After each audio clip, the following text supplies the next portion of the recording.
Have y'all seen the Civil War taking place? All right. If you haven't heard, that's fine. That just means you live in a functional life because what I'm talking about happened on Twitter. Elon Musk came through and was like, hey, we actually really need in America H-1B visas.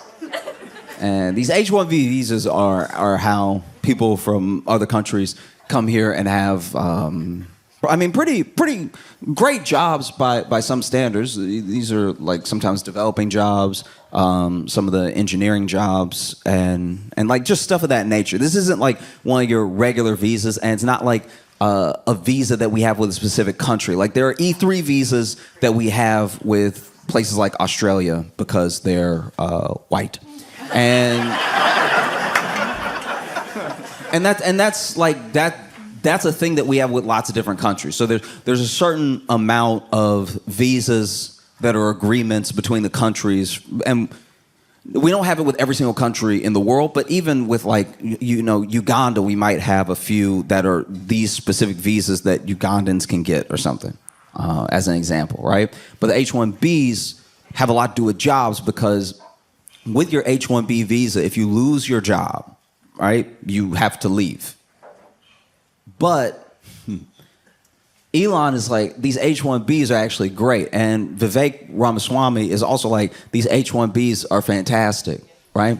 Now, the reason that billionaires like H-1B visas is because people who are very talented from other countries will come, and they're usually, not always, but a lot of times are sending money back to their home country for their family, right? And so they, due to the exchange rate, don't really have the same amount of demands as an American worker. Like an American worker, 100 grand, it means something different here than it means to someone coming here, right? 100 grand, you might still be like, okay, I'll have a place to live, but I won't be able to do much. I can't take a vacation. If I get hurt, I'm immediately going to go into medical debt because I don't have insurance. Like 100 grand is a lot of money, but you're still thinking about how you're going to move through life as an American, right? But if you're coming from somewhere, especially if you're coming from somewhere where this is the biggest opportunity you've had up until this point, you're thinking 100 grand. Okay, look, I can have roommates. I don't care about having roommates. I'll have as many roommates as it takes to keep as much of that 100 grand after taxes that I'm going to keep in my pocket, so that way I can send money home. And the money that I send home due to the exchange rate is fantastic, right? So now I can maybe even retire my parents off of this 100 grand, 120 grand job back where I'm from. So when they come over here, they are working these like crazy hours. Like we're talking like 80-hour work weeks, fluctuations, and what the job description is and stuff like that. And they don't complain, because if they complain, they could be fired. And if they get fired, they're immediately deported. They start all over again, right? So that's why Elon and Vivek love H-1B visas. So MAGA as a movement is very upset with this sort of thing, because the whole idea of Trump winning and Elon and Vivek making that Department of Government Efficiency, which is only named that so that it will be called Doge, which is low-key one of the most unserious things I've ever seen in my entire life. Like, that was when I was like, oh yeah, we're cooked. That's very bad. That, y'all, if you had gone back 20 years and told somebody that eventually there would be someone, I mean, these are like made up jobs. Like Trump would actually have to do what they say to make them official. Right now, they don't even really exist in theory, right? It's just an idea of what might happen. I mean, who knows now? But like, if you went back 20 years and you told someone eventually there would be a government body that only had its name so it could be the acronym CAKE,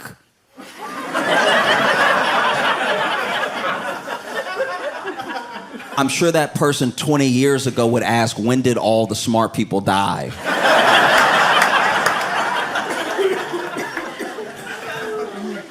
And so, and so, and so, Vivek tweets and Elon tweets, and everyone, I don't know, is so mad. Okay, so basically, MAGA sees the H-1B visas as like taking American jobs, and not in a Mexican immigrant way. Not in the way of like, they're coming over here and they're selling fruit. I didn't really want to sell fruit anyway, but like they're selling the fruit. I don't know how I feel about that. It's not like that. It's like, no, LinkedIn is empty. And you're talking about H-1Bs coming over here and getting the jobs that I went to college for. And then Elon basically said, hey, y'all way too stupid to do these jobs, which is so out of pocket. That's so crazy. That, in a weird way, this whole ordeal almost made me feel kind of bad for MAGA as a movement, because when you think about it, a lot of why MAGA started is because, you know, whether you want to put them in quotations as elites or like coastal elites or just people with money, those people for a long time, and this is something that I don't like, that I've seen for a long time, because it's a city rule thing that we do to each other a lot, where there are a lot of city people that look down on like rural people in a rural lifestyle, because they're like, oh, you're not educated. But then the people in the rural areas look at city people and they're like, you actually can't keep yourself alive. Do you know what I mean? Like you I know you've read more than me, but like, how do you... Where does water come from? Tell me where water comes from. Oh, the bottle? Oh, okay. Oh, it comes from a bottle. That's cute. All right. You know, because don't get me wrong, as well-educated city people who I've been around, I've lived in lots of different places, and I travel around the country as often as I can, so I do my best to meet everyone so I can understand. I want to have as many pieces of the puzzle as I can to see where people are coming from, how we get places, right? And when I tell you that there are people who I know are very smart, very, very intelligent people, very smart people, but when you tell them that water comes from the ground, they look at you like, well, you must be drinking dirty water, because not my Icelandic, no. Guys, yeah. So Elon basically says y'all are like way too dumb to do these jobs. Like, I've seen your American schools, I've seen your colleges, and your colleges don't even match other countries' high schools. And the sort of general MAGA response to that was like, well, okay, but you agreed with us for the past like 4 or 5 years that the American college system was broken and that it's too woke and that we need to fix it and we need to change things up. And he was like, yeah, but you still dumb. Like that doesn't change. I don't think yeah, I don't like it either, but that doesn't make you smarter that you went to a dumb school. And so then they lose it. And then MAGA was like, oh, okay, I didn't know you felt that way, you South African.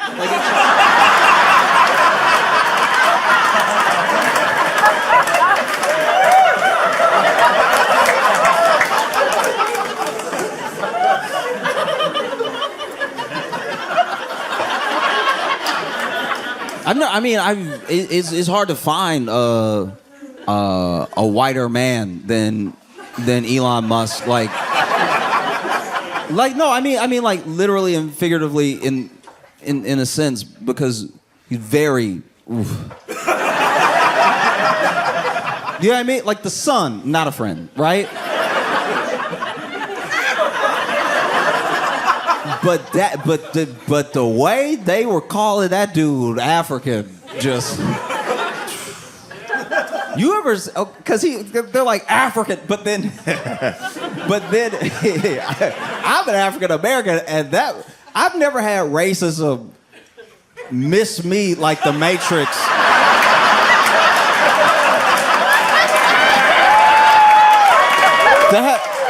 That like nearly broke my brain. But they were like, "You African," and I was reading it like, "Oh yeah, wow, okay, all right." Elon has the most money in the world, the richest man in the world, and this is how you know that the path to riches is a dead end. Because this man has always had money, and he has more money than anybody. And he plays with different people. Sometimes he's number 2 for like a day. Sometimes he's number 1 for a week. But he's richest man in the world, is safe to say, right? I'm sure somebody can pull me up 4 months from now and be like, actually, this other person. It's like, yeah, for 20 minutes. But like, it's richest person in the world, and he's still deeply, deeply missing everything about what a joyous life is. He's the richest person in the world, right? But out of all of that money that he has, all of the money he has, and he has almost all the money that he has, right? He has a cartoonish amount of money. All the money that he has, he wants nothing more. I can tell you this right now, just from watching his moves, just from watching him talk, just from watching how he's interacted, even in this little spat that he's having. I'm not saying that this is the end of MAGA or something, or that the Republican Party's gonna fall apart. I'm saying that just this glimpse, this dude has all of the money in the world. He can have anything that he wants except acceptance, except like actually being in a room and knowing that everyone wants him in that room. He cannot buy being cool. He cannot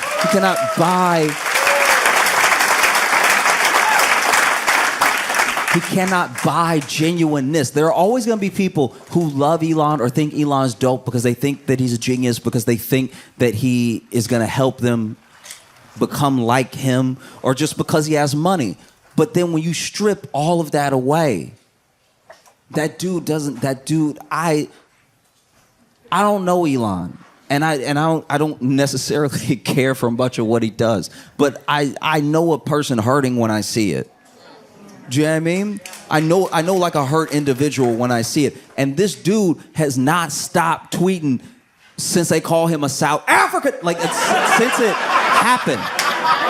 They have been coming for this dude's neck nonstop. And it's like sometimes I don't know.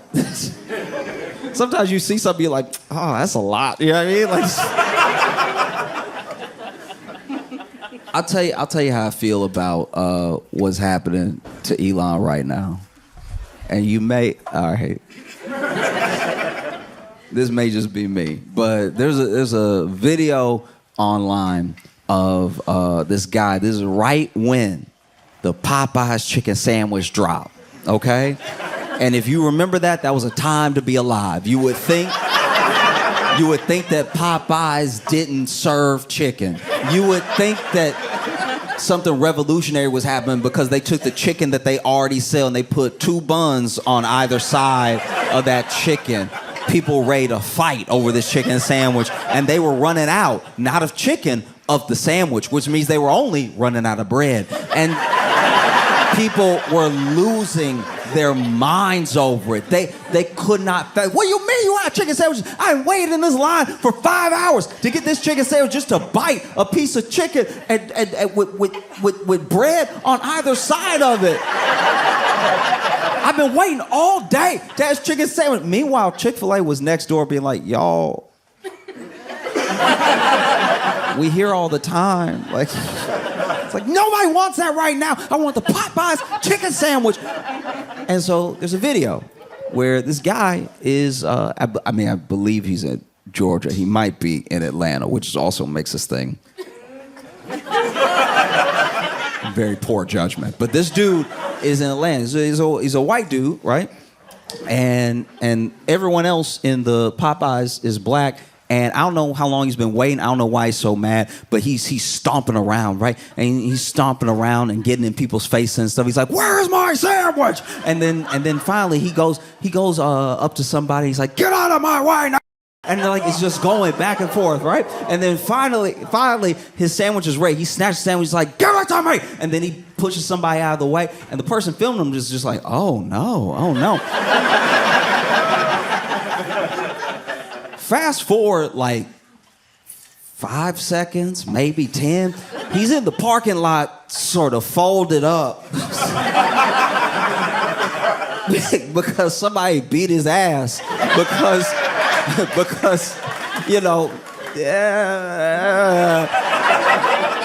and so then, and not only are they beating his ass, but he's clearly folded up and sitting down now, and they've still put a hand on his shoulder just to create leverage and are like uppercutting him a couple times, right?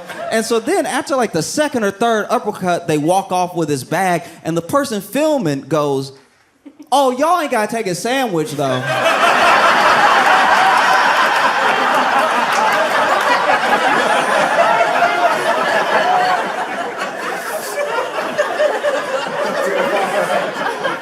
Which is weirdly, I don't know, which is a very short, but a very poignant, like lesson about racism, or at least how people who experience racism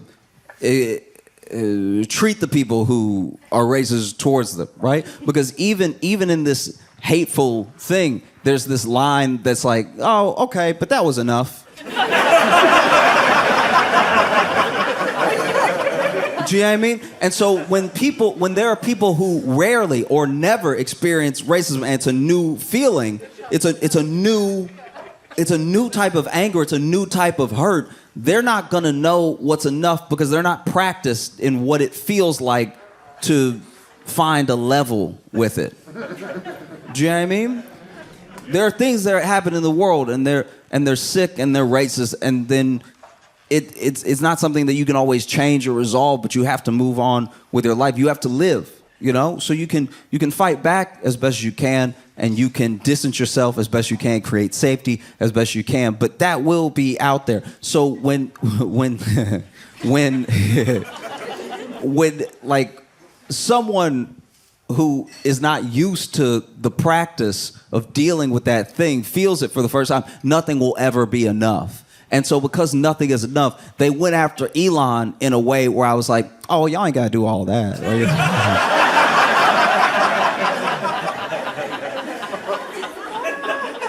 Because they hurt Elon feelings so bad that this dude went on a burner account on Twitter and join Space. If you don't know what Spaces are, it's where you can talk. It's literally just like this chat room, this like audio chat room where everybody can talk, or just the moderator can talk or whatever. And he went in this audio chat room with a voice modulator and started defending himself with the voice modulator, being like, actually, like Elon like a good person and stuff, like. Y'all actually being hella out of pocket when it comes to Elon. That's not fair at all what y'all say. And you especially were very rude. And I would say it'd be helpful if y'all would like apologize to Elon, because I don't know him at all, but he seems like a reasonable dude. So if y'all like would chill out, I'm sure he would forgive you and stuff. Like he a cool guy. And I don't know what was said. I do not know what happened. But something was said that was so, I'm assuming, hateful or out of pocket or just wrong, that I don't know how this happened. All I know is Elon apparently, because this is all hearsay. I watched the thing and I'm 90% sure it's real, but like apparently this dude got so mad he either got his mouth too far from the voice modulator or turned it off, because then this dude in his full Elon voice was like, "Wait, watch who you talking to right now." But like, he like fully dropped it. He was like, "Well, forget y'all too then. I hate everybody in here." Y'all can all go to hell. Because then Vivek also tweets one of the oddest. First of all, it's too long. This is another thing that happened because as soon as they took that like 150 character sort of like thing off of Twitter and it kind of killed the thread of Twitter, because the thread was how you knew you were telling a good story. Like the thread, I've read threads that were 220 parts. Because every part, there was no fat on that story. The whole thing is so insane. And every 140 characters keeps you hooked for the next 140 characters. I've read Twitter threads that should be movies, right? Because you had to use an economy of word. You had to actually be a writer to convey your ideas, and you did it in the long. I was scrolling for the entire afternoon. And even when I got to the end, I was like, damn. And now, you can just do the whole thing. So then Vivek does this whole thing, and he's like, basically, if America wants to win, and if Americans want to win, and by the way, when I say Americans for a little while here, when I say Americans, there's a subtext for everyone talking that they mean white Americans. Just so you know, because sometimes people say Americans, and then well-meaning people go, no, we're all, and I'm like, all right, So Vivek is like, if Americans want to win, then, it comes down to culture. And right now, your culture is trash. It's basically... It's basically a bunch of jocks looking at people who read like they're the dumb ones, even though the jocks are the dumb ones. And we're obsessed with like pretty stuff, shiny stuff and everything. And if you pick up some books and if you do a little less, like Instagram, whatever you do, maybe you'll be worth hiring. That's at least how it sounded. And I was not that pressed about the whole Vivek thing. One, because I knew he wasn't talking to me. And two, because I've heard this sort of thing my entire life. No one is more used to this type of condescension than black people. You know what I mean? Because with black people, we're the ones where we're like, hey, I did all the stuff you said to do. I went to the right school, actually got a scholarship. I did the internship, and I am passionate about this field. Can I get a job? And they're like,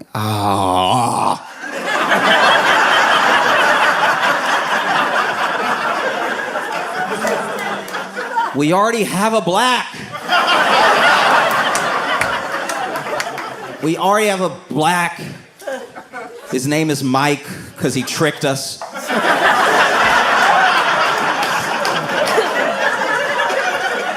We already have a...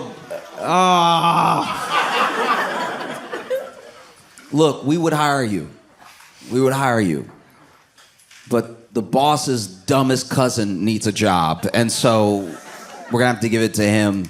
But, I don't know, keep applying, and then maybe if Mike dies... we'll need a black, so then you can do it. Do you know what I mean? Like that's just a general reality. And so to hear Vivek talk to white people like this was wild. That was so apart, because the comments were all like, but I did all the stuff, and he's like, yeah, no, I know. But you're dumb. Like, I don't know what to tell you. I would never hire you, And he doesn't say that. He doesn't say that exactly, but that's what he implies throughout the whole thing. And then he stops responding because it's thousands of people. But I don't know. There were so many people that came out and they were like, look, the whole reason that we joined this MAGA movement, the whole reason that we thought Trump being in office was a good thing is because it would mean more good jobs for Americans. And look, if you genuinely believed that, then I don't. You know what I mean? No, I'm not being a dick. I'm saying if you if you genuinely believe that, then like that's bad. You know how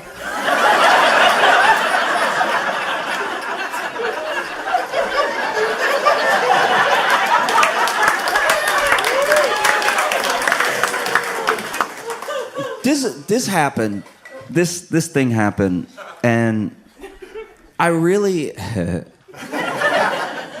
I worry sometimes. I think about this a lot, and I think about this with every like topic that I talk about, or any joke I tell or story I decide to talk about. That like I would like to believe that like I would like to believe that empathy, compassion, and kindness are the way forward and will get us somewhere. I don't know if that's true. I want that to be true. I think if you make your obsessions community, culture, connection, and compassion, then I think that there's a way forward. You know, I don't know if that is right. It might be incorrect. It's what I've chosen my best to do, and I'm a human, so I'm probably gonna mess it up a lot.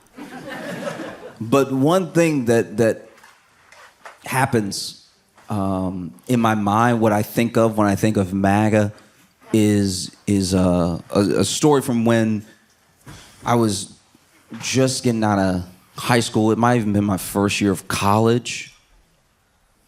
No. It was like my second year of college, right? And I was getting off a shift at this restaurant that I worked at, and my friends were picking me up.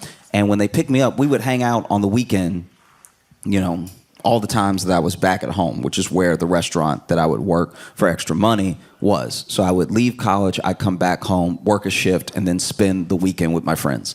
And that particular day when they picked me up, I knew I was spending the night at one of their houses. But when they picked me up, they're like, hey, I live in Alexandria at the time. They're like, hey, we're going to, I think we went to Opelousas or Leesville or something, which is like an hour and a half away or a couple hours away. And when I get in the car, they say this. And I'm like, why are we going to Leesville? And my buddy's like, it's a surprise, right? And so then we get all the way over there. Now, my second friend in the car is about to go away to seminary. So I went to a Catholic school for high school, and you know, I actually like treasure it as an experience, not because of any sort of like religious teaching, but because it gave me a little bit more insight into how people think and how the people around me thought about me and about the world, right? But then there were some people that went to the school that were like, yeah, we'll do this forever. And he was one of them. He was like, I'll just be a priest, because that was his track, right? And so then we get to where we're going, and it's a strip club. And so my one buddy had decided that because our second friend was about to go be a priest, he should at least see titty, just to be sure. Just in case. That he should see what they, you know, that they round and beautiful and so.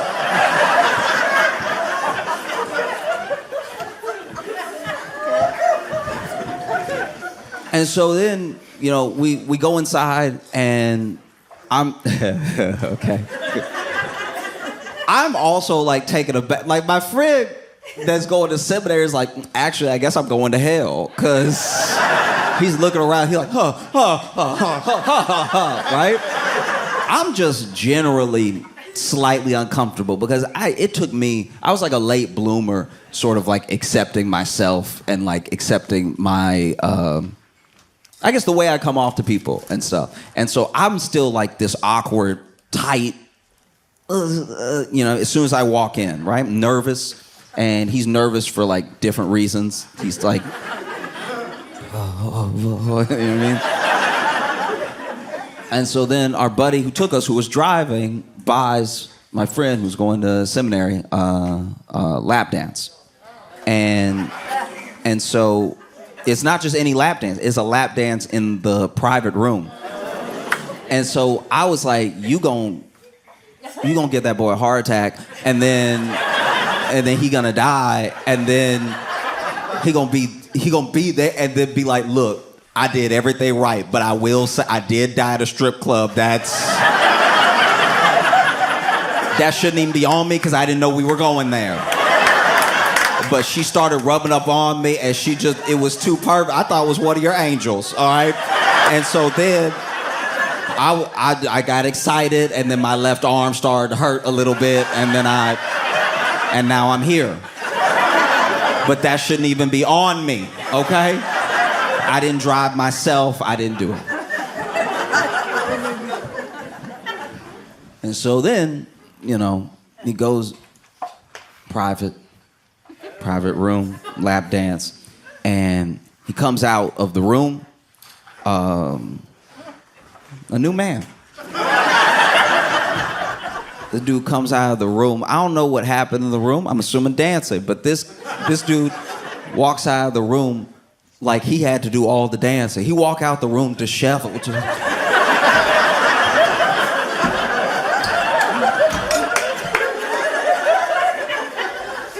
And he goes up to our friend and he's like,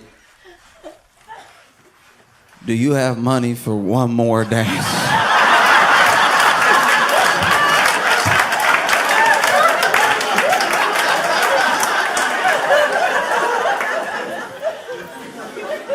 My friend pays for another dance and he goes back. And, while he's in the room, I had my own journey.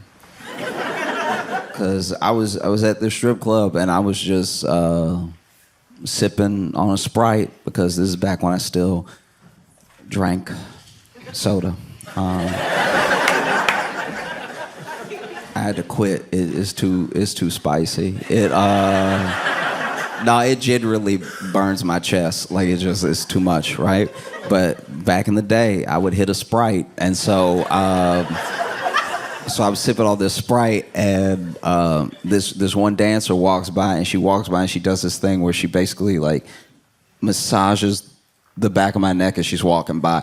But I am not used to being in strip clubs. I'm also not used to people coming on to me, so I thought it was a spider. So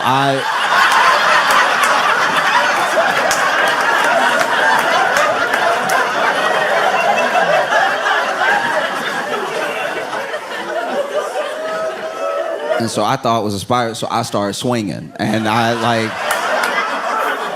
didn't hit anything, but I still was like...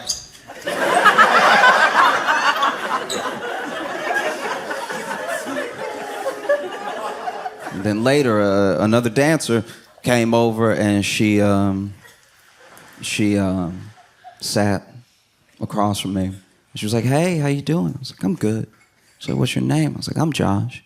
And she's like, what brought you in today? I was like, oh, my friend, he's gonna go to seminary.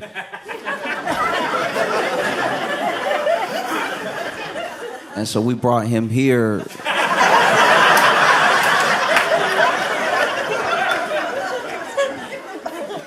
To make sure. I don't really know what the plan is. And she's like, oh, okay, yeah, that's a funny story. You're funny. And I was like, I didn't say anything funny. And he's like, oh, well, you're kind of cute. And I was like, oh, thank you. So you want to buy me a drink? And I was like, oh, yeah, sure. Do you want a Sprite? I'm drinking a Sprite. And then she smiled, very sweet smile, and then she got up and pushed her chair in and walked over to some of the other dancers. And she was, I don't know if she knew I could hear her. There was music playing, so I know she was yelling it to let them know, but I was still within earshot when she said, she gets up and she goes to the other lady. She's like, oh, y'all, don't worry. He's slow. Don't...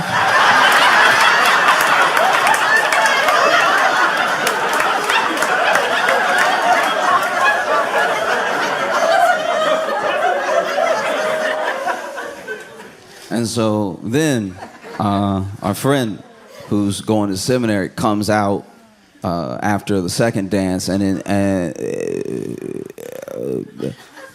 whatever happened the first time happened worse the second time, because now he like walking out, but he's sort of holding his arm too, and he's like,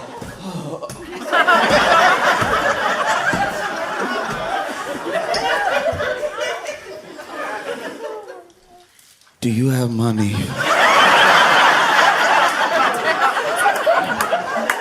For one more dance. Our buddy gives him money, and he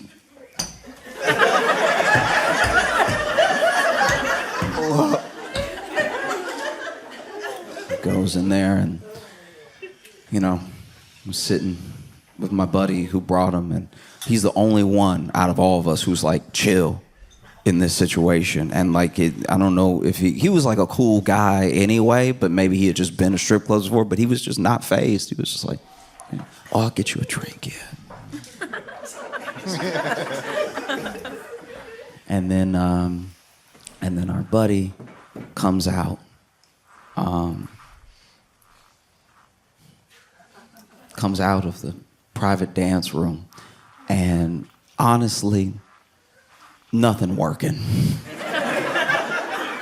I was worried that he had lost his sight. Because he walked out like,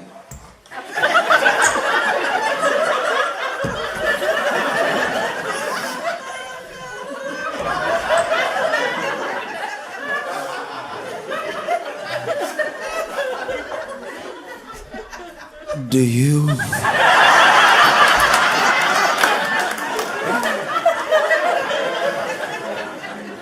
And our friend says, I'm sorry, man, but that's all the money that I had. It's probably best that we head home now anyway. And we get in the car. We're headed back. And it's not that long before. It's not like silent. We play a little music and stuff, but nobody's really talking. And then finally, our buddy that's going breaks the silence, and he's like, I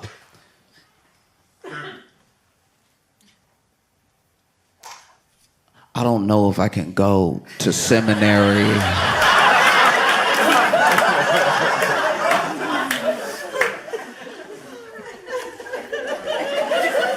In that moment, I had my own dilemma, because I was like,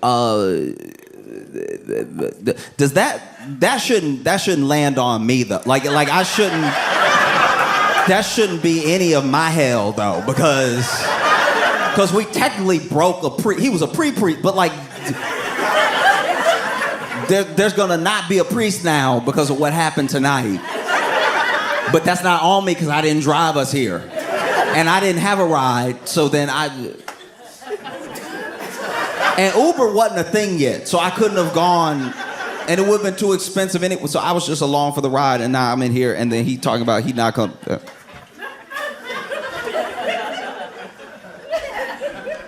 And then he's like, yeah, I don't know, I might have to think about it, because, I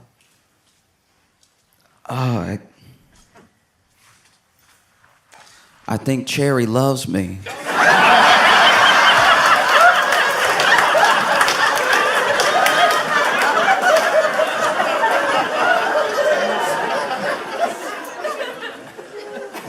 And I think I love her too. And so when I think about MAGA,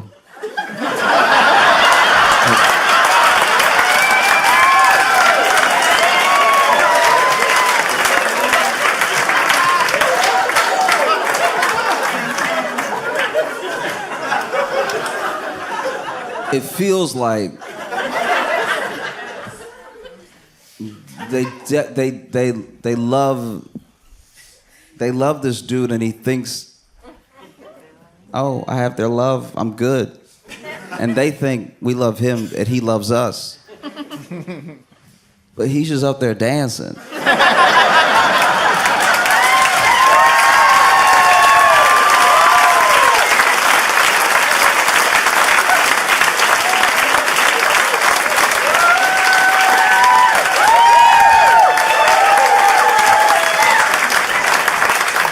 And don't get me wrong. Don't get me wrong. He is good at dancing. He is. Like when you watch him dance, you're like, that was at least funny, or it was like, oh, it's so weird. But no matter what, no matter how he dances, everybody talks about it. You know? And I think that with Vivek and with Elon, you know, they're real businessmen. And so they think about their business and how to improve it, how to make more money, how to make sure that they have people that aren't going to unionize, aren't going to stir up trouble or anything. And MAGA is genuinely in this place. You don't get to MAGA in a vacuum, you know? Yeah, I mean, I think there's a general social contract and understanding of what America is supposed to be for Americans, and the differences that we have, the way that we butt heads is the interpretation of that contract, right? For some people, that contract is just the Constitution, and they actually like live by it. They're actually like, no, it says this, so we should do this, right? And that's one way to take it. That's fine. And then there are people like me. There are people that at any point in American history have been deemed different or other, that see the contract as something that you might get by happenstance of having money, but is not going to be given to you outright. And then there are white Americans who believe in the contract, and they believe a part of the promise that's like unspoken, which is all of this, you'll have access to all of it. All of this is yours by virtue of you following the rules and doing what you're supposed to do, because this is your country. And so when Elon and Vivek, who are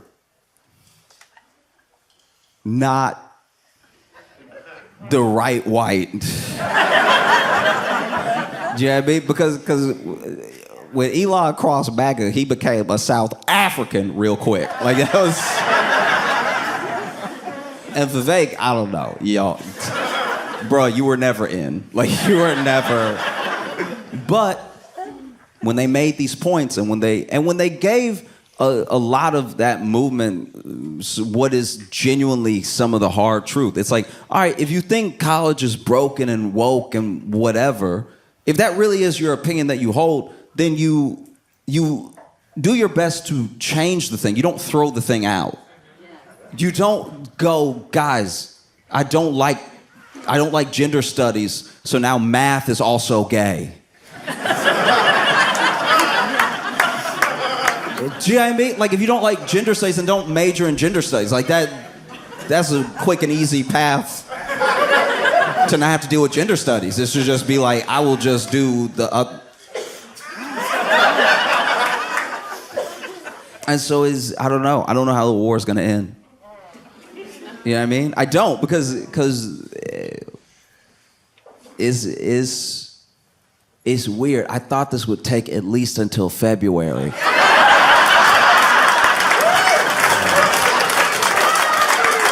Y'all have been phenomenal. Thank you so much. Y'all have a great night. I appreciate you.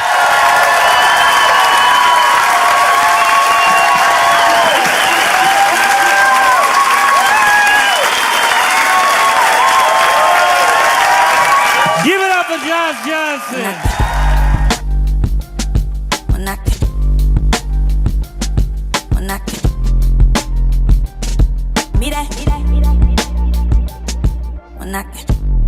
Traveling a lot now that comedy is back and everything. I've been flying a lot again, and wow, like I don't know if anybody else read this story, but apparently they've been having a bunch of like ghost flights to let pilots practice that were furloughed during the pandemic. What?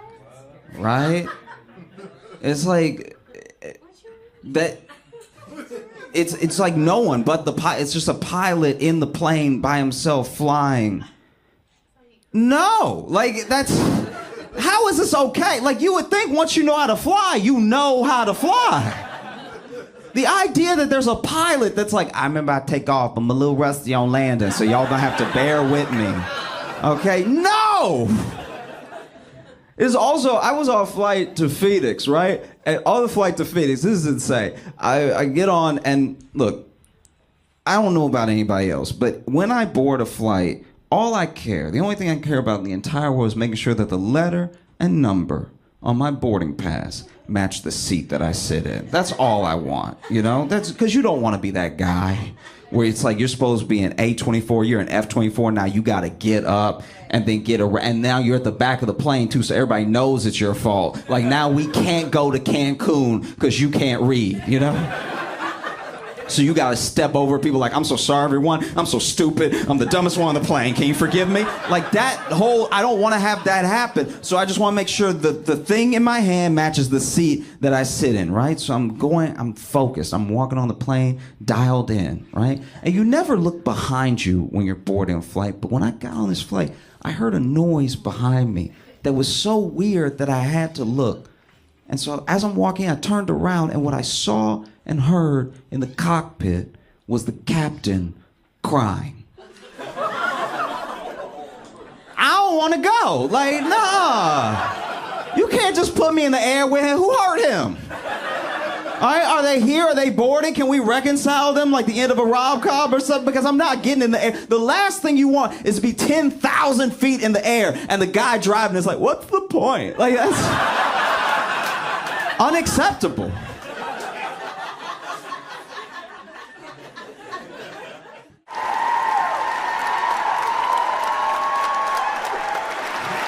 Providence, make some noise.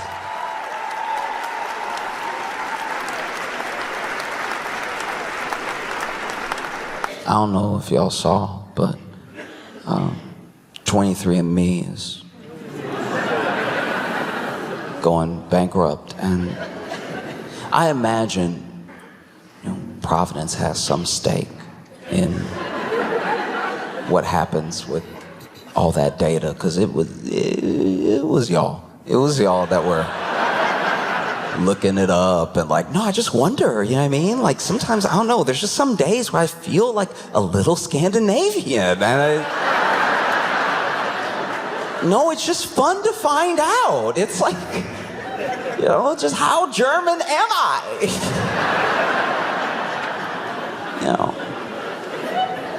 And you get those percentage breakdowns and stuff. It's like, all right, do you, I don't know, I wonder, I truly wonder. I knew they had some black people in the commercials, but I do wonder how many of us it was. Because every time I saw an ad for like a 23andMe, I was like, I have a general idea.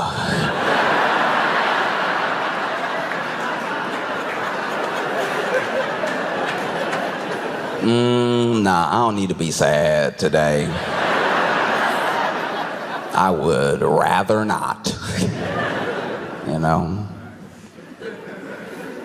What are you gonna do? What are you gonna do? And send me a bag. Send me a PDF that says, slavery.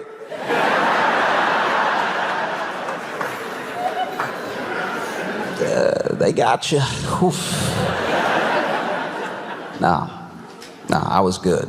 And one of the reasons that was good is that early on, like I'm finally vindicated where I can say this and not seem crazy, because even at best, if my thing is like wrong, it still wasn't the best business plan, so they're going to, so I don't look as, because my friends looked at me like I was out of my mind. I had so many friends, all white. I had so many friends doing 23andMe, and I was like, don't do it! And because I was a truther. I was like, look at what the company is doing, and look at what they're researching. You know what I mean? There are so many of these like heritage companies that are also putting money into pharmaceutical industry. And it's just to figure out how much of something people get when they're a certain lineage, invest in those drugs, expecting that thing to finally pop up one day. And people are like, that's so paranoid. And I was like, yeah, paranoid is...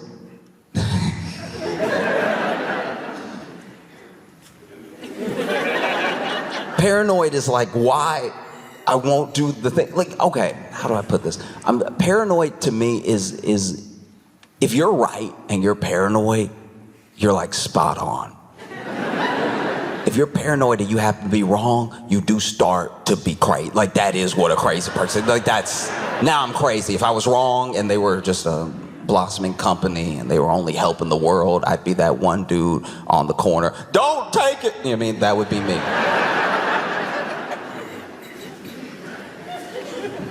But look, all I'm saying is I told so many people, I was like, hey, you don't need to know. You made it through. Because then I had some friends where I was like, you don't even need to know because I can tell you. How about that? I'll do you that favor. You don't need 23andMe, I'll do it for you. I have a friend who, okay, these two friends, they're the sweetest, but they make marriage such a curiosity to me because I don't get, okay, she had kind of given him this ultimatum, right? Like, really, you know, go ahead and like, we're either doing it or we're not, you know, you're either in this or you're out, right? And so then he went ahead and proposed and they got married. They're still married. And I don't know, like as a bystander, his friend, closer to him than her, I don't know why she would do that to herself, right? Because I went out to dinner with them one time, third wheeling it. It's okay because they're married. It's not awkward. I'm just chilling with my buddies, right? My buddy and his wife, who I'm now friends with as well. And the server comes over and we're ordering. And then the server asked if there were any food allergies. I said no. And he turns to her and goes, do I?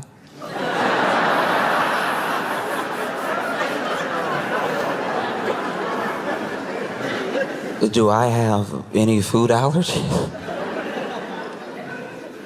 And she answered. She was like, yeah, shellfish. He was about to order the lobster bucket. And I was like, how is it worth keeping him alive like this?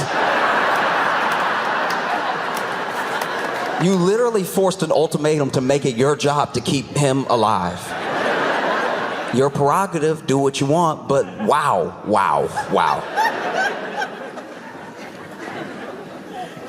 You ever been driving and then you see like an animal on the side of the road and you're like, oh, we have to do something, someone might hit that animal, and so then you stop the car and you catch it and you put it in the back seat and you take it to like a local shelter or something, and they're like, hey, so sorry, we're really overrun. So then you take it home and it sort of becomes your dog over time, and you love it and you take care of it and you keep it alive. And that is exactly what she did with my friend.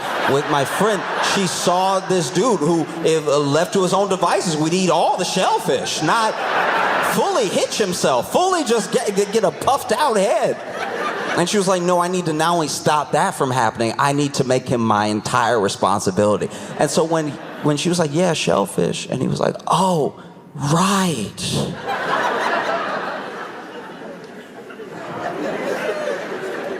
I was sitting there like flabbergasted, right?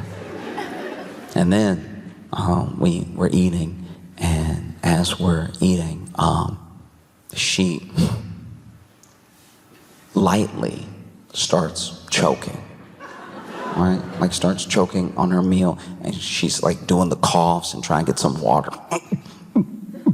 Like just you can hear her trying to force it out, and we both recognize that she's choking, and we both we don't fully stand up because we're in a booth, but we start to like push up a little bit, like as if we're gonna have to get up, and I'm about to come around, and then he's like, spit it out.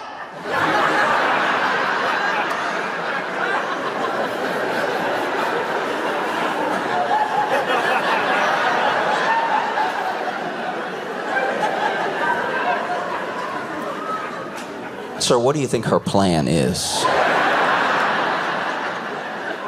Do you think she's like contemplating spitting out, but oh, it's just so good?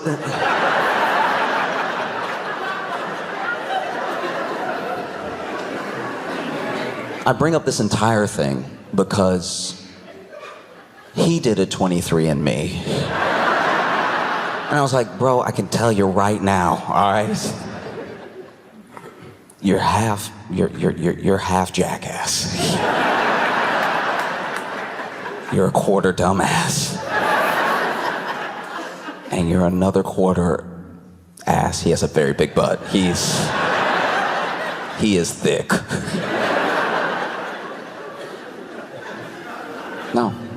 No, it's insane. Because then 23andMe not only was getting everyone's like data that had their DNA, also home addresses, also payment methods. So there's so many different things that are bad about a breach to 23andMe versus like a breach of Target or a breach of some other company that has a whole lot of credit card transactions, right? There's like actual things about you as a person in there. And I know as Americans, we don't care about our data.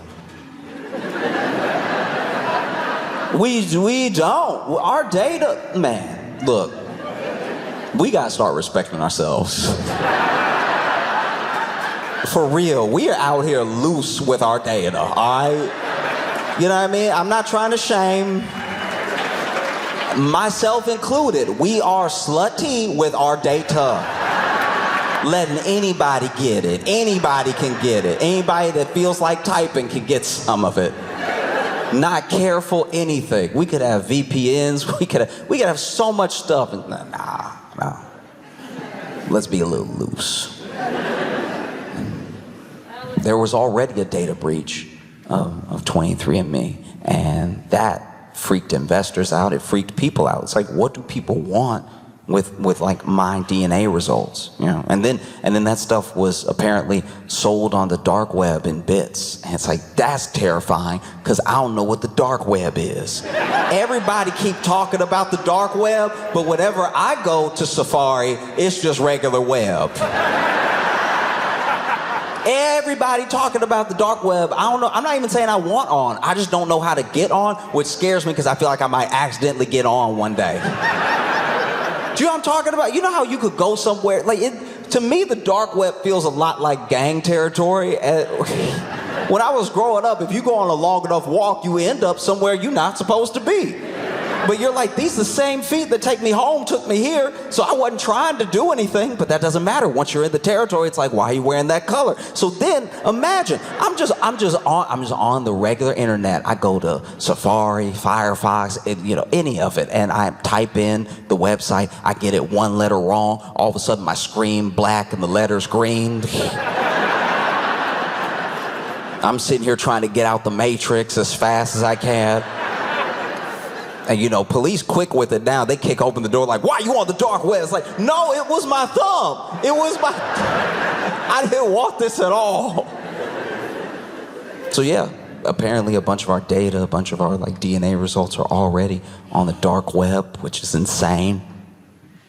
And then you have 23andMe, to their credit. This is why business is scary in the US, right? We get mad at companies for creating a product. And they used to create a product. Our parents and our grandparents know about this. They used to create a product and they put together the pieces. They had the best pieces to make the best product. And so if it ever broke down and you understood how the product was made, you could buy one of those pieces and fix that product, right? It's why our grandparents had like TVs from the 60s.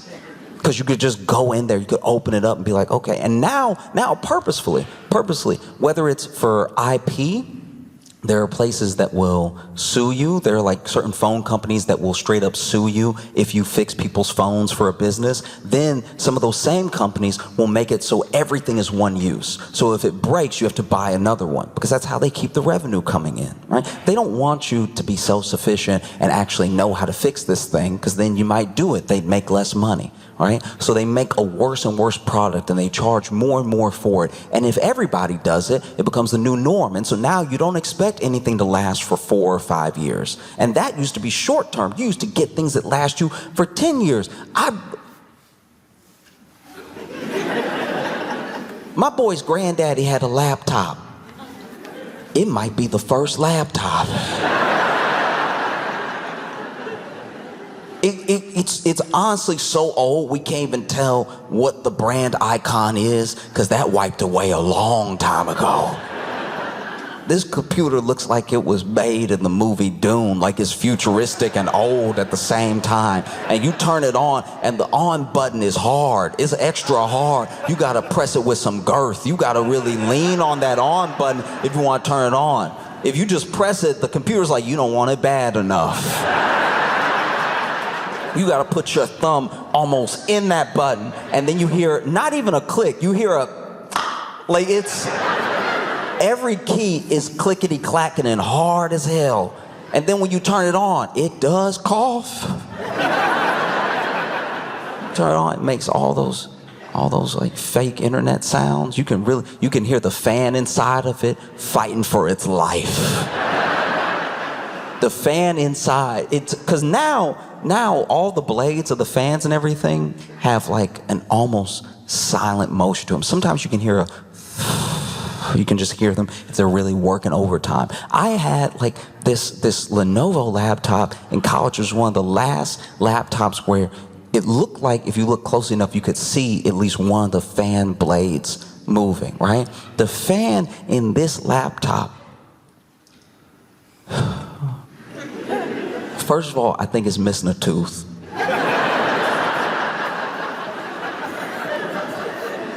Cause it's trying, it's coughing and it's trying, and you can hear it.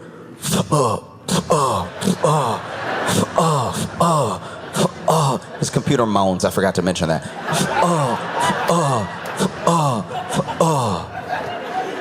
And then if you want to turn on Wi-Fi, there's nothing clickable. You want Wi-Fi? You got to hit that switch.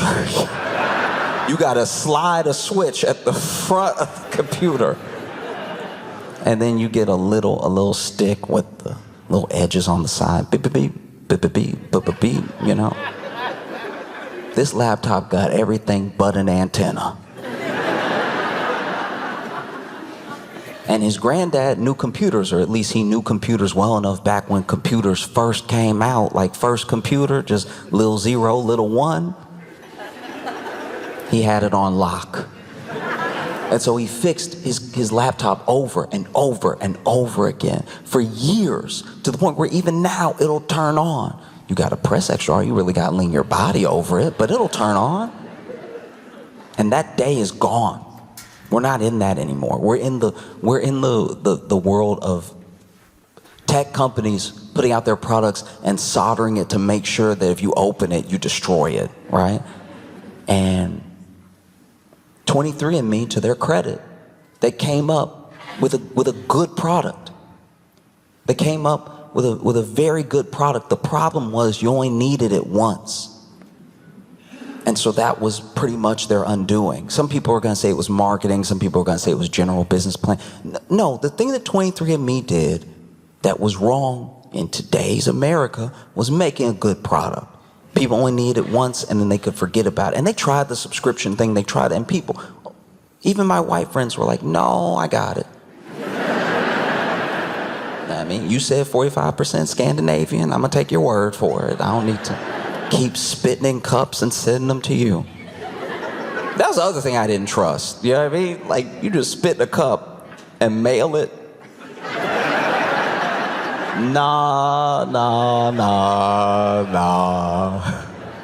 Admittedly, that was a black thing for me. I was like, I'm not just gonna put my DNA out there for someone to have in case. Imagine now your mailman a murderer. He see that 23andMe package, he's like, this'll do nicely.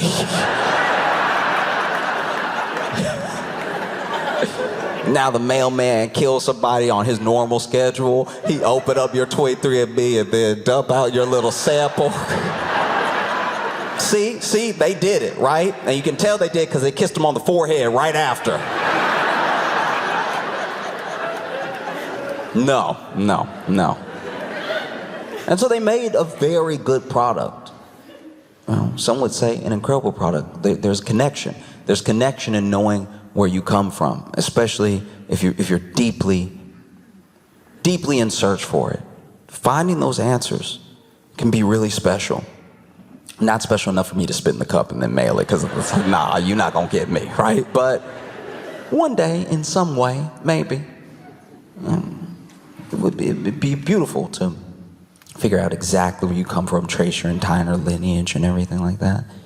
But a good portion of our life is genetics, but another portion is of where you come from are the people around you. The people that raise you are where you come from. Your environment is where you come from. Your culture, your community are where you come from. You know, if you have a good handle on those things, you know yourself. All the rest of the stuff is just gravy, you know? Because they tried to do these like home diagnostics, and that was a very bad idea. They were incredibly inaccurate, so people were either thinking they were in the clear or worrying for no reason, because you would do the 23andMe, and if you did the like pro premium package with the home diagnostic stuff, they'd send your sample back. They give you a PDF being like, yeah,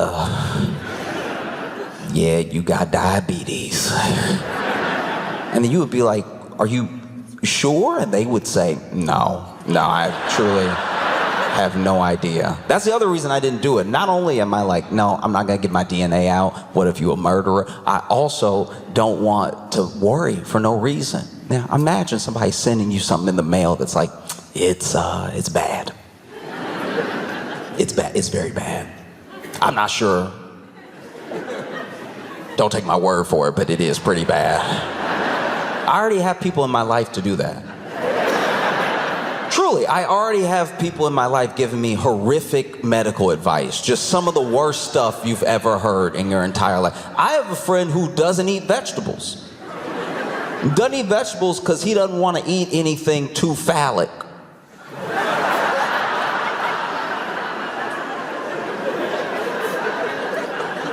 I was like, well, explain your logic to me. And he was like, no, just dog, like, why, you want me to eat a cucumber? Try to bite a cucumber right now. It's all in your face, all hard and stuff. Not me. Not me. A carrot? No.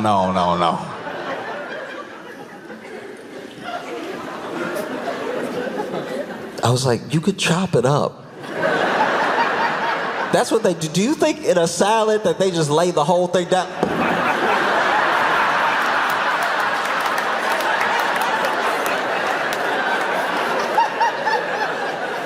What are you talking about? Chop it up and eat your vegetable. He's like, no. You want me to hold? First of all, you want me to hold it and chop? You want me to hold? You want me to?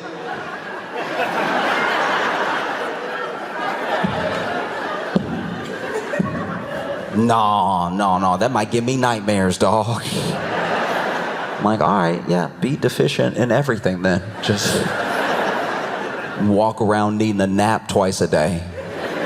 That's on you. Horrific medical advice.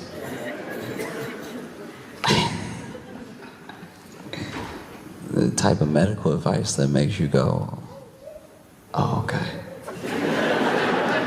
I didn't think there'd be anything worse than WebMD, but I found you.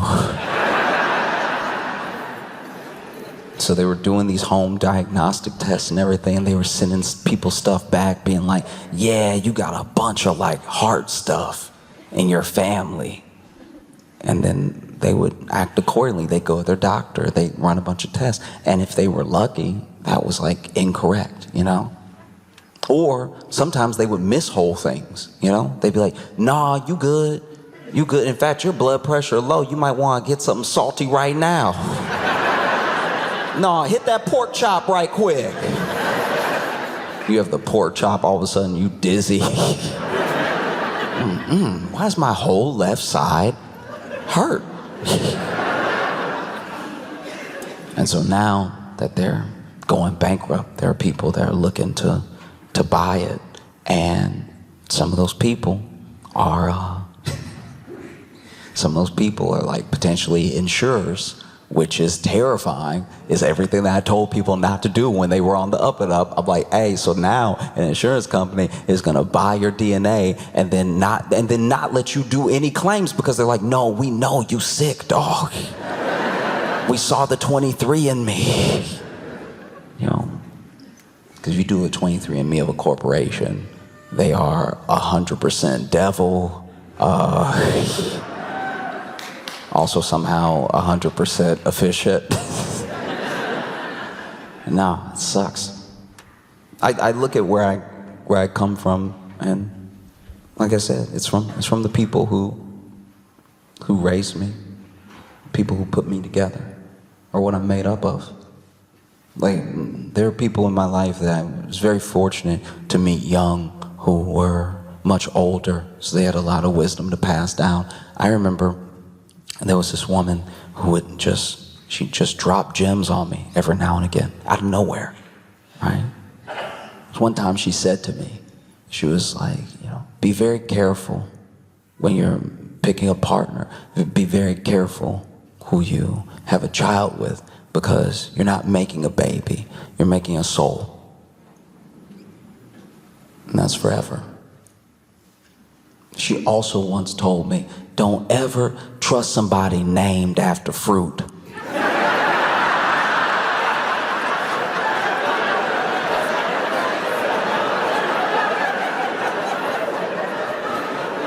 And I was like, what? And she was like, seriously, if somebody comes in your life named Clementine, she a hoe, all right?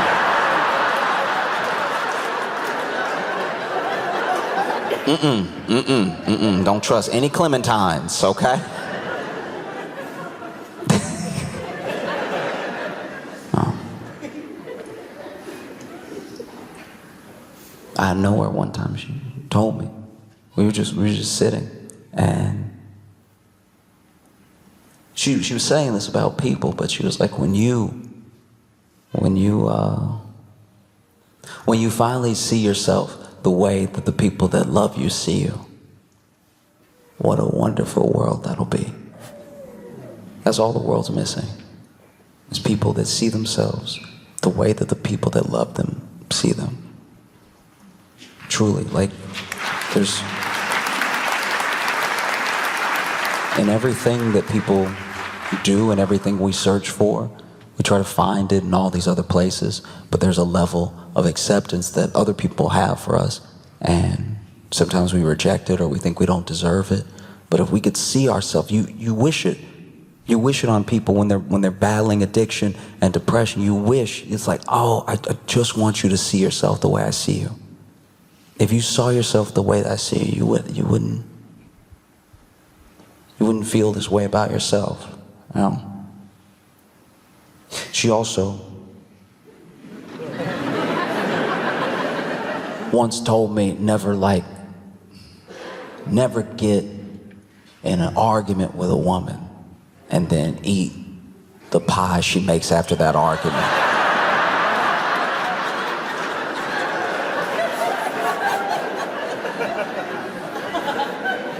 That's a pie full of glass.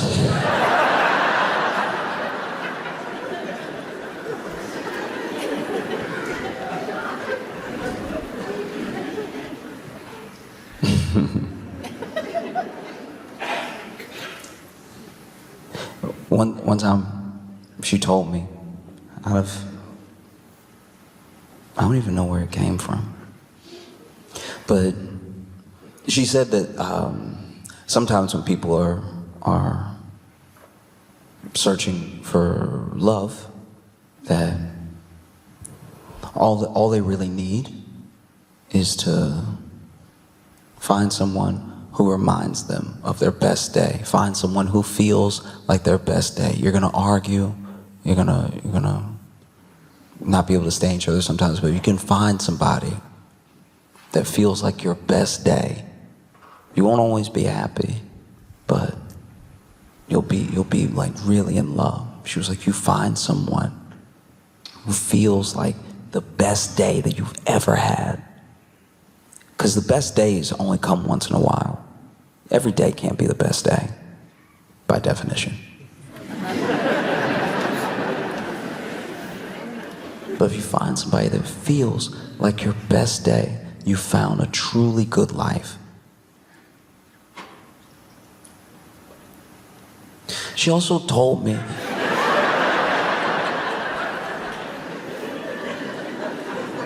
that one time she got in an argument with her ex-husband and she decided to let it go in that moment, you know, and bake him a pie. And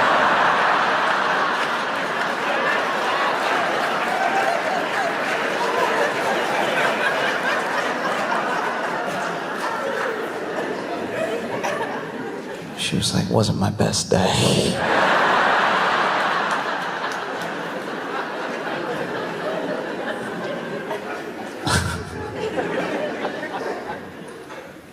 I understand why people would want to do 23andMe, and I understand, at least on the surface, why they went bankrupt. They made the mistake of making a really good product and giving it to everybody, and everybody only needed it once. And that is tough. That's tough to watch people use their thing, watch that valuation go up. At one point, it was worth $6 billion.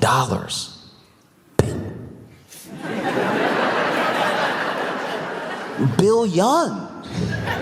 $6 billion. That's crazy. And then, you know, they started dropping off left and right. You know, people were like, oh, I'm not going to renew their subscription. Or I sent it to my friend, but they don't want to take it. And the other reason people didn't want to take it was the other thing they did that was really good, but was their undoing, was they were helping to catch a lot of murderers. There were a lot of murderers who didn't even do 23andMe. They were like, I don't care how Scandinavian I am. And they're like, well, your cousin does. Hands behind your back. And you over here. That's tough. That's tough. You know what I mean? Because listen. I'm not rooting for criminals, okay? But how would you feel if you did all that planning?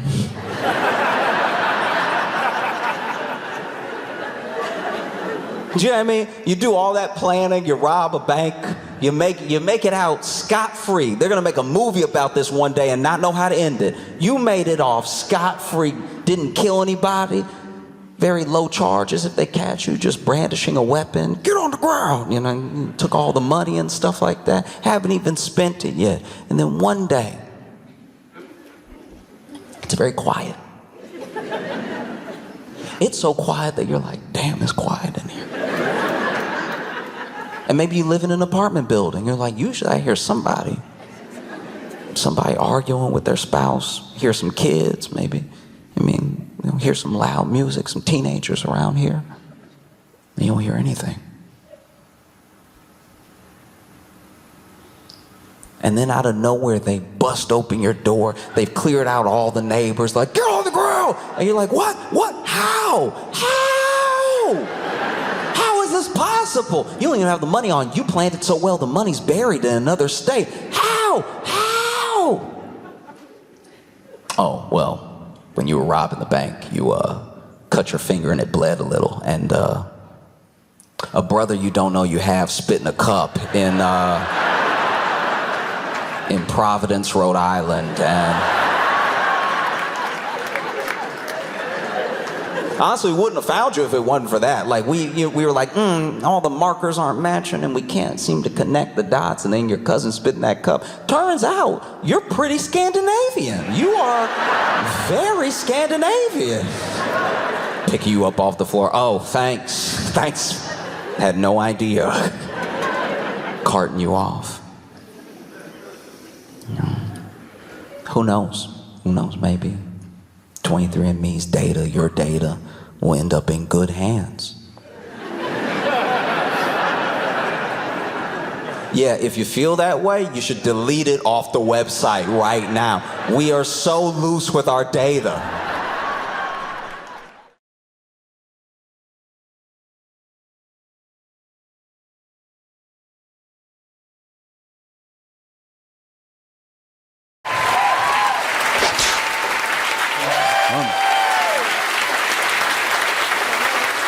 man. Oh, I feel very, very blessed to be here with all of you. I've been very excited to come here. It's a blessing for us to all be together, you know? Some people couldn't be here. Some people didn't wake up today.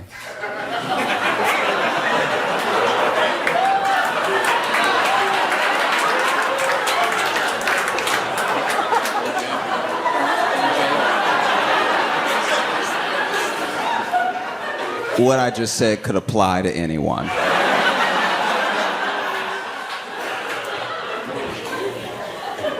If you haven't heard, OJ has passed. Yeah, you can tell by the. You can just tell. Okay, this. You can tell by the excitement that some people have how they felt during the trial. Do you know what I mean? There's a couple people that have been so happy, I'm like, oh, I know where you stood back in the day. Wow. Okay. There are people out here, finally got him, you know. Which is crazy, because when you look at like OJ's feed when he was posting, there had been this rumor that he was actually in hospice care earlier this year, and then there's a video of him in his car, which someone is obviously filming the video, and he rolls down the window and everything, and he's like, hospice? Hospice? Me? No, I'm doing very well. And so if he was doing very well, and now he's dead, do you think somebody...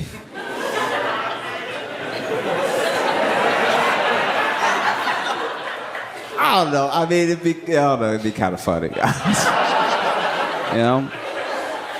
It just feels a bit weird, you know what I mean? Like he just seemed like one of those people that would just be around forever.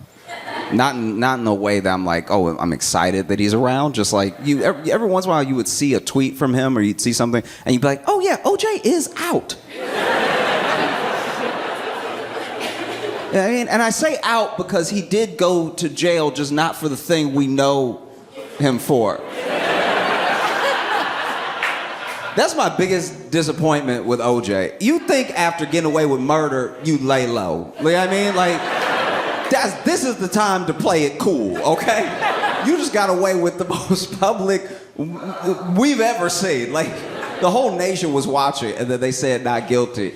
And then you were like, let's roll the dice again.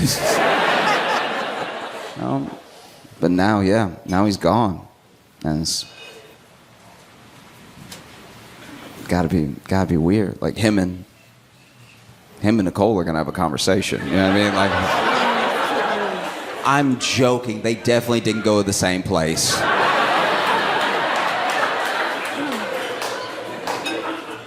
I've had like a journey on the internet as far as having it, right? Because I pretty much got internet the way that we have it now, and it wasn't even the way that we have it now when I was little. I got internet in like a all access type of way when I was like 11. So I was little, but there weren't things that I had before me. Like before, if you went back further than that, you'd have to like know how to code and stuff. 11 was when I could like get on the internet and type in boobs.com.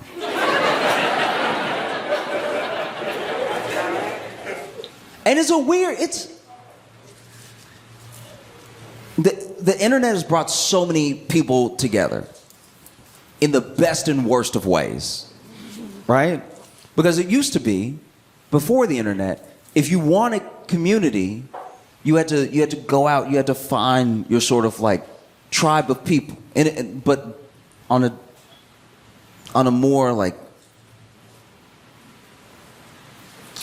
mindful level, you had to find your people, right? And it was very hard. It was very hard for a lot of people with specific interests, and it was very hard for a lot of people who were struggling with specific things.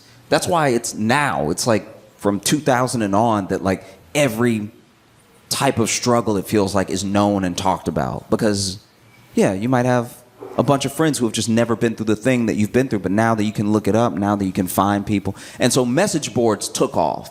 Message boards were like this forum for everyone that believed in or liked the same thing.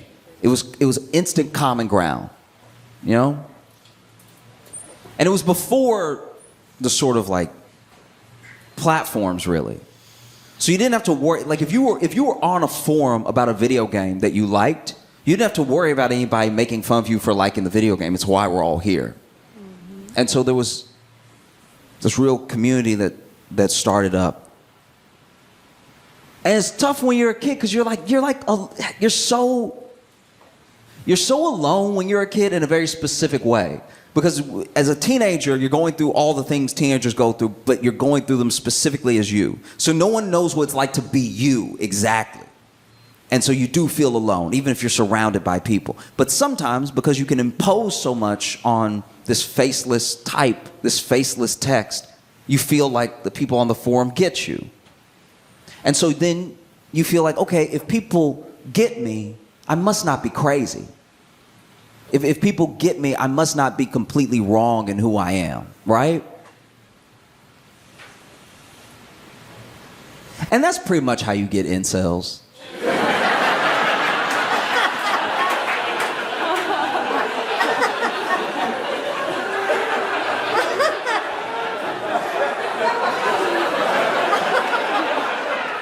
Do you know what I mean? Because this is the thing. This is one of the wildest things about incels I don't think anybody talks about. Incels, at least in their thinking, is actually, weirdly, counterintuitively, quite reasonable. Because incels are like, no one wants to fuck me. And then the world is like, yeah.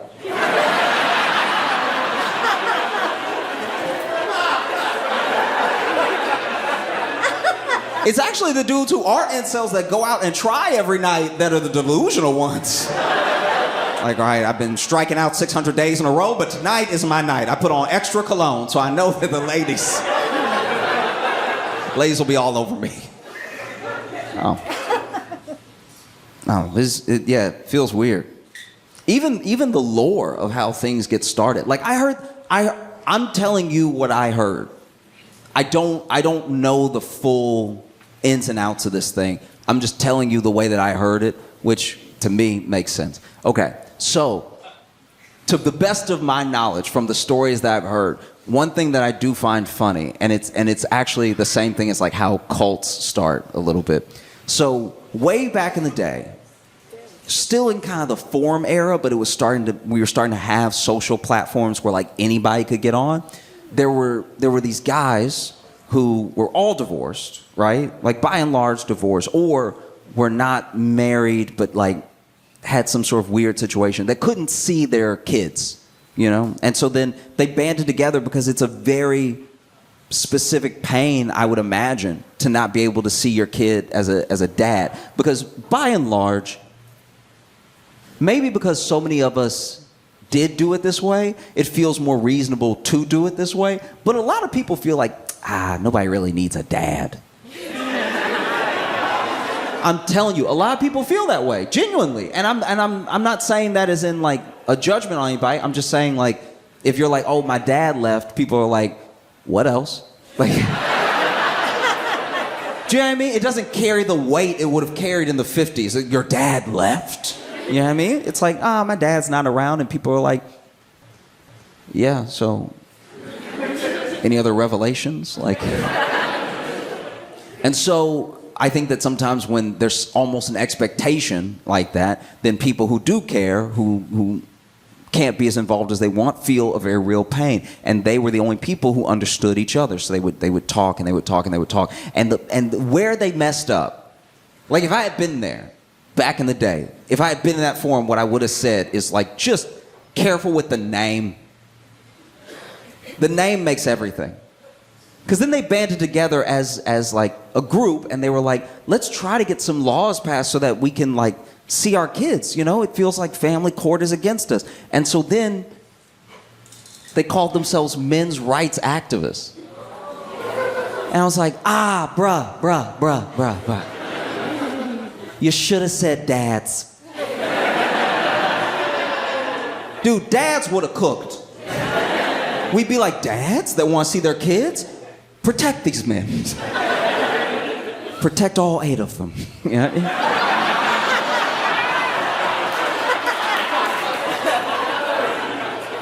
But because they said men, now men who don't even have kids are joining the group. And because people are joining the group, joining the forum that are not there for the specific cause, for the specific reason that they came together over this pain, it starts to morph into something else. So now these guys that are like, I just want to see my kids, are also being like buried in the comments of the forum by people being like, I can't get a date. Like, these bitches crazy, right? And so ironically, a lot of them, not all, but a lot of them, maybe they were angry. Maybe they were going through a divorce. Maybe they were bitter at their ex-wife or women in general for not being able to see their kid. But they could also see what was happening, right? They could see like what this thing was turning into. What used to be a genuine support group is turning into like a weird, it's just a weird hang. Do you know what I mean? Like, you never want to be surrounded by angry men. Even as an angry man. I've been mad as hell before, but anytime too many of my buddies are also mad, I start to calm down. I start to be like, all right, well, we don't want to burn anything down. Feels like y'all want to do something different. Okay. But yeah, it started to happen where like, be like, you know, couldn't get the visitation that I wanted. I feel like the judge hated me when I walked in. And instead of more comments underneath like that, I've had that experience. And don't give up. It's not over.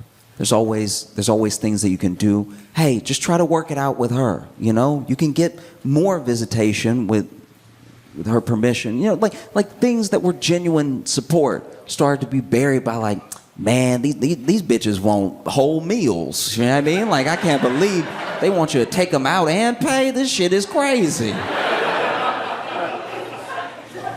And then eventually, some of the, not all, but some of the earliest members of the forum are like, I started this thing because I'm trying to see my kids. And a lot of y'all seem crazy as hell. And I want to see my kids. So I'm a bounce. And so then, just like that, it was kind of gone. Like the heart of this thing, the reason, the sort of nugget that brought it all together had disappeared. And all that was left was this mob that had gathered with different grievances. You know? And that's how you get red pill stuff today. Do you know what I mean? Because the thing about red pill that's so appealing is that anyone telling you it's not your fault is probably going to get your attention. It's one of the most, it's honestly one of the most appealing arguments someone can make. If you're unhappy with your life and they come to you and they say, hey, none of this is your fault. Even as a defense mechanism, you're like, I'm listening. All right? And even red pill in and of itself is like starting to like eat itself. Because there's no basis around what it's really about. It's not really about community. It starts to just become this weird thing, you know? Like I've heard some of the most insane arguments ever. And I don't even think I'm thinking about the stuff you're thinking about. You're thinking about the surface level. I'm talking about deep. Like when a red pill podcaster really starts to cook. Like, I can't believe y'all out here having kids. That shit, Y'all having kids, I don't know. Just something about like you had a daughter? That's gay, dog. Are you serious? You had a daughter? You had a daughter. That shit gay as hell, for real, man. That means you cum girls. Pause, dog. No. We ain't doing that over here. Are you serious?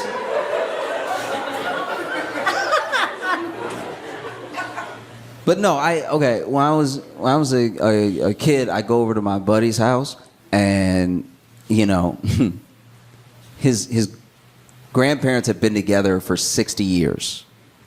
That's a long time. 60 years of marriage, by the way, not knowing each other, not being cute. 60 years, right? Their fights were epic. Their fights were amazing. You know, because at 60 years, you let it all out. You know what I mean? Because at 60 years, you just say what's on your mind, because what are they gonna do? Leave?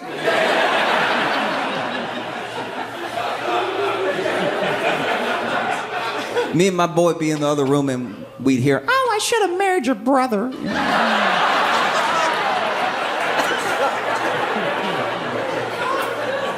And he was like, oh, okay, then my brother want to blow his brains out. All right.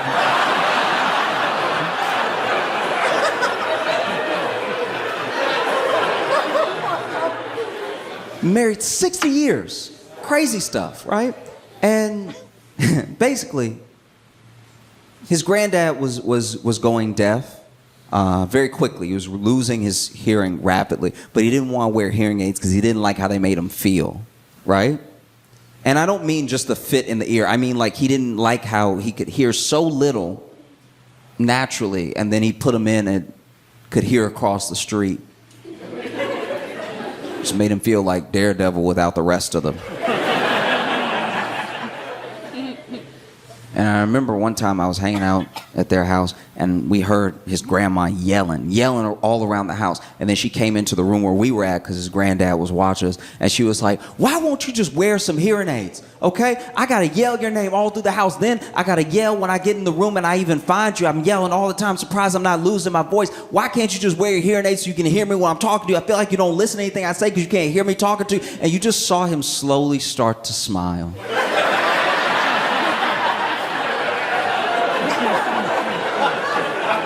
It's honestly the most boss move I've ever seen in my entire life. This dude was like, I will go deaf if it means I know peace, all right? I have no problem. And one time, I was over at their house and his grandma was watching us. And we were being quiet. So I don't know if she was saying this to us or to herself, but out of nowhere, she broke the silence. And she was just like, that nigga hear me.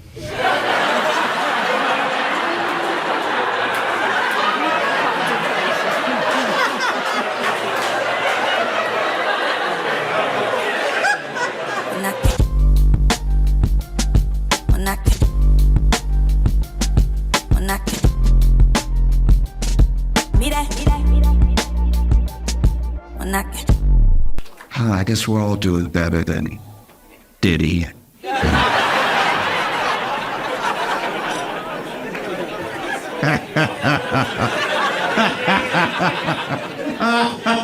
Oh, what a week. All right, if you don't know, I'll try to bring you up to speed very quickly. Basically, Diddy has been the devil for decades. And it's really only this year that everything's sort of coming to roost, right? It sort of started with a lawsuit brought by his ex-girlfriend, Cassie. And, in the lawsuit is detailing horrific things you will not, you will feel sick if you read the lawsuit. And Diddy said it was all a lie. Just nothing but disgusting lies about his character, and he settled the lawsuit the next day.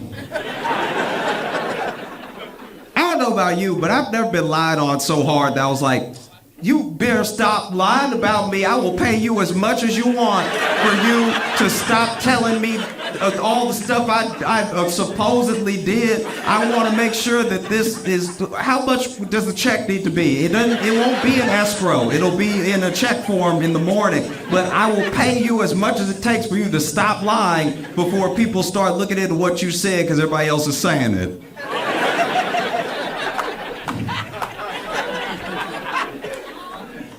Well, no, it's crazy. And even more recently, more allegations and more investigations have been going into Diddy being an alleged, legally you have to say it, being an alleged sex trafficker and everything, to the point where, this week, the FBI raided all of his houses all of his houses at once, just to make sure, every single one, at the same time, make sure he wasn't house hopping or anything, just going everywhere. They grabbed all the homes and the homies, and they pulled everybody outside, and it was truly astounding to watch, because if you've ever watched, like, I watch a lot of news, so I remember, like, the Roger Stone raid. Anytime the FBI or Homeland Security does a raid, it's a weird hierarchy that you notice, because they'll show up to do the raid, right? So FBI or Homeland Security, they'll be fitted up, right? Top to bottom, they got the AR-15, they got the vest on, full body armor, they got the boots, they got the helmet, and then sometimes they actually have backup. Backup is SWAT. So then SWAT is also there dressed like SWAT, and we know what SWAT is dressed like. And then it will just be the regular police. And it kind of made me feel bad for the local police, because, like, imagine you show up to work and all your coworkers look like Call of Duty that day. And you just have to show up with your chest. That's unfair to them. Like, if I was a cop, I'd be like, y'all ain't got any extra ARs in the trunk or anything. I can't hold something. Y'all just showed up all prepared. Y'all said he dangerous. You know what? I'm gonna wait next to the car. That's what I'm gonna do. Y'all, this is bull. I'm not doing. And truly, watch any FBI raid. All the local police are next to the cars in the street. They're like, no, they gonna get him. They gonna get him. Oh, you better watch out, because they coming. All right.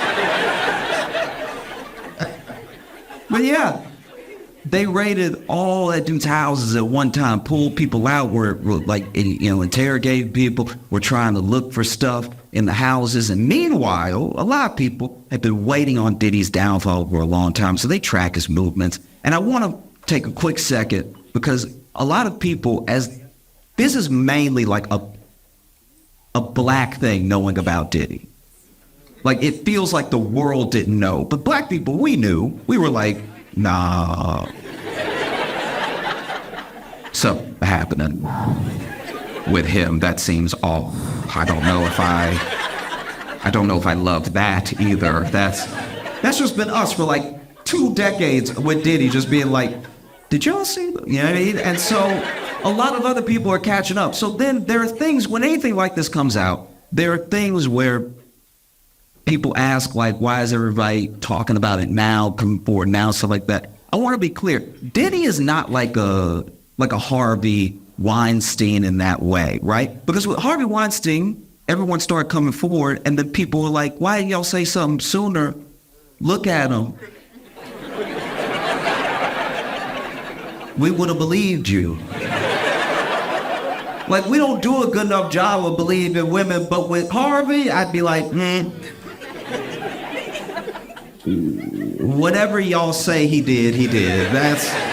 I can just see it from his build that he did whatever. But Diddy's a very different thing. Diddy is scary. A lot of people are scared of Diddy. And you want to know one of the reasons why people are scared of Diddy? Because of where he comes from. There's gangsters, then there's gangsters. Okay? Diddy's dad has ties to Frank Lucas. If you don't know Frank Lucas is who Denzel played in American Gangster. That's who Diddy's dad hung out with. That's who Diddy's dad did business with. So when you ever rewatch American Gangster and you see that scene when Frank Lucas, Denzel, stands up and in the middle, broad daylight, middle of the sidewalk, a dude disrespects him and he pulls out a gun and he shoots him in the head and kills him in front of everybody because he knows nobody will say anything. That's who Diddy's dad ran with, right? That's who taught him his, like, ABCs and stuff. You know what I mean? When you see that scene, that's a bone-chilling scene because it happened. That happened. He did that. He killed someone broad daylight because he knew no one around would say anything, right? So when you see that scene and you see Denzel do that, just know that one of the extras in the background, at least one of those kids, is Diddy. That's terrific, you know? And that's why people are getting so scared of him, because we know that he just moves differently. You know what I mean? And a lot of people have been waiting on his downfall for a long time. So when the FBI was raiding, people were like, where is Diddy? And you know how these kids are now? They're very smart. They can track anything. They track Diddy's plane. And so while the FBI is raiding all of his homes at one time, Diddy's plane is leaving America. And I don't mean getting fueled up. I mean, the plane is over just blue. That's the ocean. The plane is gone, right? And the plane is headed for Antigua. Now, Antigua is still extradite. So a lot of people are like, why would he be going over to Antigua? Then other people said, hey, maybe he's landing in Antigua because everybody knows that's his plane. He's going to land in Antigua. He's going to get on a friend's smaller plane, and he's going to go to a country that doesn't extradite, like Bali, right? So then that plane lands in Antigua. It comes right back. When it lands, turns out Diddy was never on the plane. He was in Miami the whole time. This man is a terrible rapper and an incredible villain. I've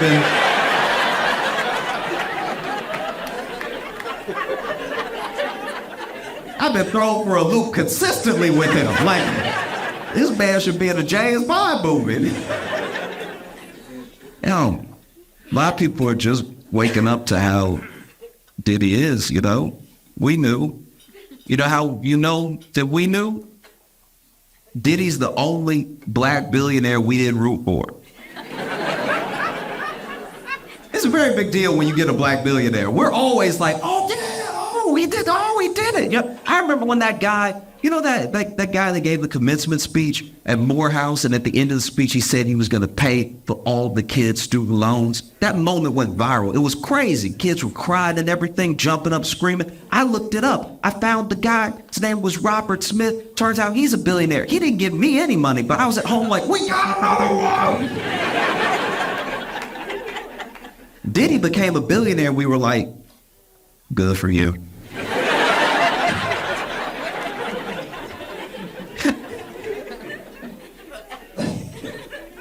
I don't know about y'all, but I absolutely love when home drama spills out into the world. You know what I mean? I don't watch a lot of reality television, so I love when a real life couple just can't take it anymore. You know what I mean? Like they have to have it out, and they have to have it out now. And now is here. And here is where I am. So I get a free show. You know? I think it happens a lot in New York City because we don't have space. Like, y'all have real homes here. Y'all can be like, we will discuss this later.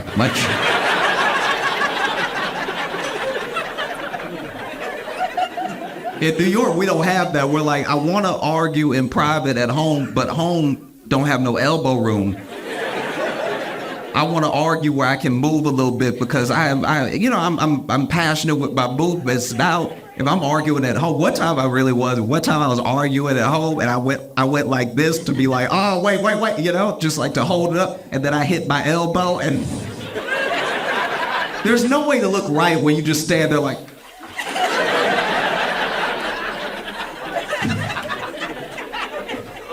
you know, so sometimes couples just have to have it out in that moment, you know? And I was walking. I try to do this at least once a week. I was on a walk with no AirPods in, right? Just really like be around in the world, you know? And I think it's an important thing to do because it opens you up to what's happening around you. And I would have missed this had I had my AirPods in. I was walking, and as I'm walking, I see this dude bust out of the door of his house, right? He's running down the stoop of his brownstone, no shirt on, anything, looking terrified, like, look. And so I turn and I see what I can only imagine is his girlfriend or wife running behind him. And I was like, all right, this seems awesome. Let's see how it goes. And she has something in her hand, but it doesn't look like a gun, so I'm like, I'm willing to stay and see this through. Cause you know, if it's a gun, people get upset, they miss. Now she done shot me, I'm bleeding out. I'm not even part of your love. I'm laying there holding my wound, y'all done worked it out. Like, this could all be for nothing. It's just she's holding something, but I can't see what it is, right? And as he's running down the stoop, she runs down with him, and she gets to this specific step, and then she goes like this, right? She goes like this, and then a piece of what she was holding flies out and hits him in the back, and he goes,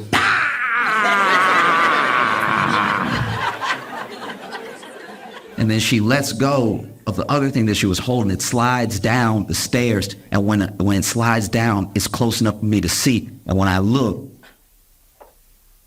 it was the sleeve of a Hot Pocket.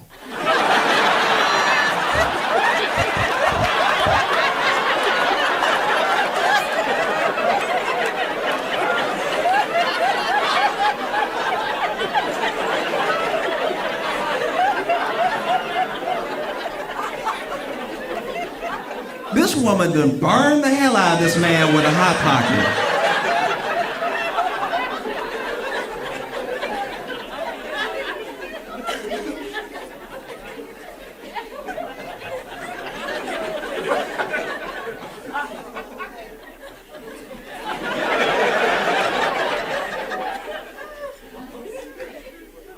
In the known universe, there are about 4 states of matter, right? There's gas, there's liquid, and there's solid. There's also plasma. Now, plasma can reach a temperature of about 45,000 degrees Fahrenheit, and just under that. Close second is Hot Pocket juice. Hot Pocket juice must be studied. This will burn your soul. Hot Pocket juice is far too hot. It is absolute insanity, okay? Because we've all been there. We've all been there where you were hungry, you heat up the Hot Pocket, that's gonna be quick, and then you went ahead and you put it higher than the instructions say, because you know when you follow the instructions, the middle cold. So then, you put it at least 2 minutes higher than the instructions say, because you got a different type of microwave. Your microwave doesn't work like the box says. And so you put an extra 2 minutes, but now we're into heated territory that no one, even the people at the company, are aware of, right? And then you pull the Hot Pocket out, you hold it by the sleeve, and you wouldn't even be in this situation if you could just be a gentleman and wait, right? But you're hungry, you're greedy, you can't help yourself, and so you blow, you do blow. You do. You give it a good try, too. You blowing the bread. You're not doing anything for that juice inside. That juice is still bubbling like lava. Wait to bust out. And so then you take your first bite, and because you're hungry, because you're being greedy, you bite too hard, the juice pops out, it hits your lip, and you go, ah!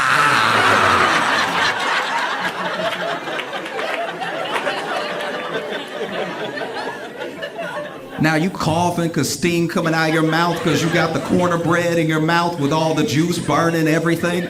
Burning teeth. Just burning. Inexplicably, just burning and burning and burning. It's terrible. This woman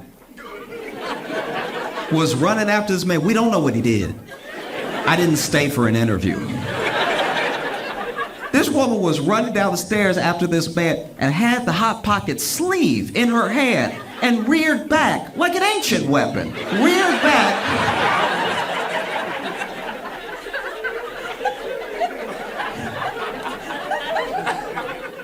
And flung the Hot Pocket out, flung it like she had done it before. Like,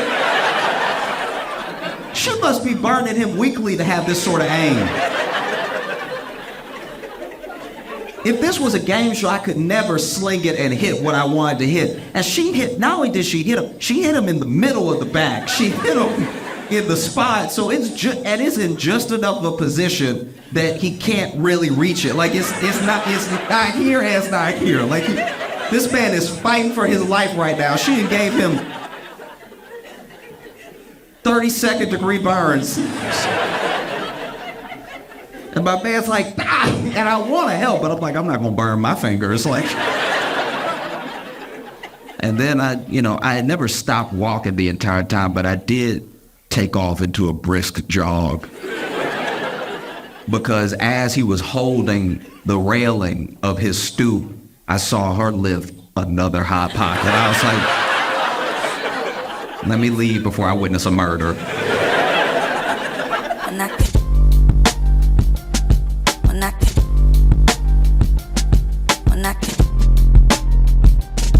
Mira.